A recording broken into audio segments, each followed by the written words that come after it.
First things first, I changed the fuel pump. Sure enough, the throttle body went bad, power steering pressure line went bad.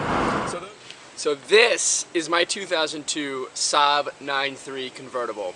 It weighs probably somewhere between 3,000 and 4,000 pounds. It's 17 years old and has about 210 horsepower at the wheels, or excuse me, at the crank, giving that a 0 to 60 somewhere about around 6.5, 7 seconds. Not the fastest in the world, but definitely comfortable. Great cruiser, and for 17 years old, this car has aged quite well. And I want to take you on a quick tour on how Saab engineering is so incredibly amazing. First thing I want to do is show you under the hood. So under the hood we have a 4-cylinder turbocharged 2.0 liter getting about 205, 210 horsepower.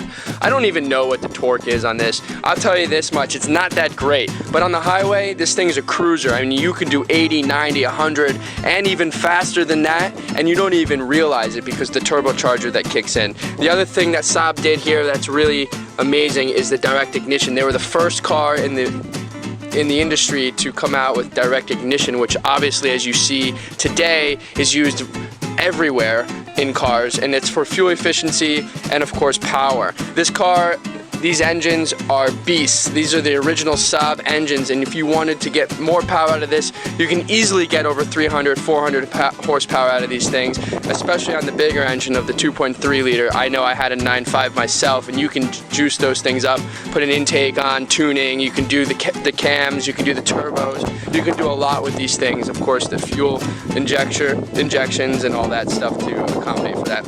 So this is the 2.0 liter. It still gets about 21 miles to the gallon city, which is amazing for a 17-year-old car. And when you're cruising on the highway, there is no doubt in my mind that 25, 26 miles to the gallon, if you're being good with it, is doable. I mean, you could possibly get even 30 depending on what kind of driving you're doing. And to me, for a 17-year-old car, that's pretty amazing. There's no other cars, I think, that were made by any other manufacturer that can perform that well. And that's why Saab engineering with their engines and direct ignition from back in the day is so incredibly amazing. So next thing I want to do is take you on the inside. Stepping into the car, it is a 2002. You still have automatic seat controls on both sides with lumbar support on both sides. You have plenty of room in the back seat, and it is super comfortable. These seats are absolutely amazing, and to step in and out and put the seat back is like cake. And to come out, you lift the lever and you do it in reverse. Very easy. I'm 5'8", 27 years old, no problems. Coming into the car, I'm going to turn on the key in the center floor. Amazing. You got your convertible button here for retracting it and putting it up. You got your window button for all fours and individual. Got your key. You got your winter mode, which sticks it into second gear. In the winter time, very, very amazing to have this feature in the winter. It takes away all the torque. Not that there's much to take away, but it takes more away so you don't spin the wheels. And then of course you have your sport mode, which actually really is a nice feature, and it does work. It keeps it keeps the car a little bit more torquey, adjusting the throttle body. Got your traction control on and off button, heated seats, and of course the OnStar feature. Pretty awesome. You still see these features in today's modern cars. Over here above you have your automatic climate control. Pretty self-explanatory. And over here we have our old school radio, original, as I wanted to keep this car as original as possible when I was rebuilding this a couple years ago. Check out the link above, because I've jazzed up my old Saab, and this one I wanted to keep fresh and original. What's cool about this is you have your radio. It works really well. Alright, I'm not even going to turn it on because I want you to see everything I'm doing. But you have your distance till empty. You have your average miles to the gallon. Here's my 21 miles to the gallon average. You can set your average speed, and then over here you have total distance traveled, which you can reset. Obviously I haven't used that. And when you set your distance, actually that's setting your distance, when you set your distance, and depending on your driving speed, it gives you an approximate time of arrival. I mean, this stuff for 17 years old is pretty incredible. Not a lot of cars had this stuff unless you had a higher end BMW or Mercedes back in the day. Next thing up is an alarm, and then of course a speed alarm. You can set a speed alarm, so if I'm cruising and I go over a certain speed, it beeps at you to warn you. Pretty intuitive, pretty ahead of its time.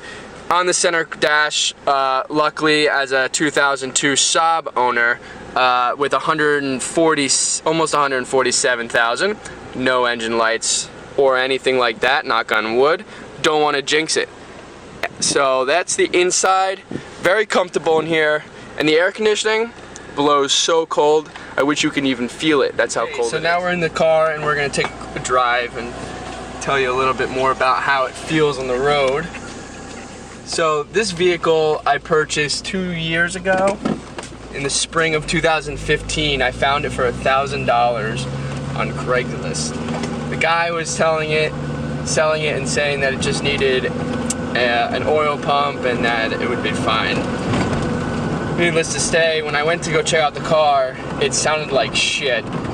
Blowing smoke out the exhaust, which told me that the turbo was blown. It was more than just the oil. And then further digging into everything, I realized that the engine just wasn't even worth fixing. It was making a ton of tapping noise and issues that were fixable, but well above my means and capabilities in my garage. Because if you watch the video that's linked above, you'll see that I did everything in my driveway. So for another $1,000, I purchased a used engine from Goldwing Saab. They are the Saab junkyard on the East Coast here. It's in Syracuse, New York. And I purchased an engine from them with a warranty. They tested it, they pulled the oil pan to check for sludge, which, if anybody is familiar with these cars, is a very big problem. If you're not changing the oil, checking the bypass system for the turbo, the PCV valve system, all that stuff, it can lead to sludging. But anyways, so they pressure tested the compression test on all cylinders, pulled the sump, cleaned it all out, resealed everything, including the gasket by the timing chain, which is something that leaks on all of these cars. So it was really well worth buying that engine.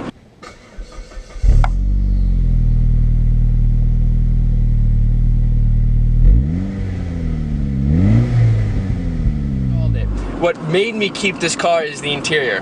The bodywork still needs some work, but it's minor stuff.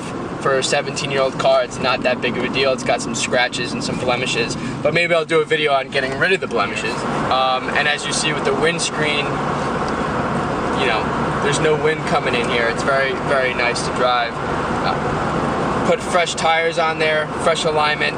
While I did the change of the engine and all that stuff, I redid the front suspension, new struts, new strut mounts, all of that stuff, bushings for the sway bar links and all that stuff, lower control arms, which if you're familiar with this 9.3, has all the bushings in there. So it was kind of like a 1-2 punch kind of deal. You buy them for like 50 or 60 bucks. It's got all the bushings in there. You're all set, ready to go. So once I got the tires put on and a wheel alignment, this car runs just like a Saab should run. Very smooth. You don't even realize the speed that you're going, and it's one of those things that just makes you love the Saab.